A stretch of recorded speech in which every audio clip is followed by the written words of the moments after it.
ঢাকায় প্রচুর পরিমাণে বৃষ্টি হচ্ছে এবং এই যে পঞ্চগড় এক্সপ্রেসটি দাঁড়িয়ে আছে, পঞ্চগড় এক্সপ্রেসের ছাদে লোক উঠেছে প্রচুর এবং বৃষ্টিতে ভিজে তারা আনন্দ উপভোগ করার জন্য তারা তাদের গ্রামের ভ্রমণ করবেন, সেটা একটি দৃশ্যমান।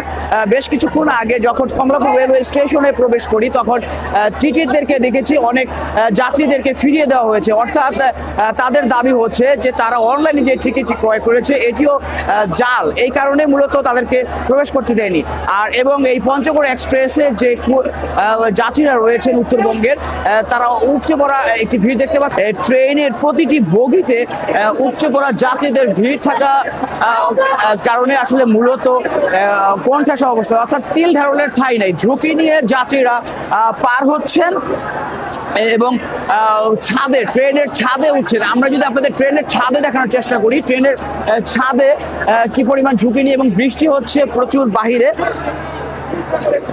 আইন শৃঙ্খলার কথা যদি বলে রাখতে চাই, সতর্ক অবস্থানে রয়েছে গোয়েন্দা সংস্থা এবং ডিএমপির বিভিন্ন ম্যাজিস্ট্রেট নিয়োগ করা আছে যে যদি জাল টিকিট বা কেউ অবৈধ পন্থা অবলম্বনে যাত্রীদেরকে ভোগান্তির চেষ্টা করেন তাহলে আইনানুগ ব্যবস্থা নেবে। কমলাপুর রেলওয়ে স্টেশন থেকে জুবাইর আলম, সোনালী নিউজ, ঢাকা।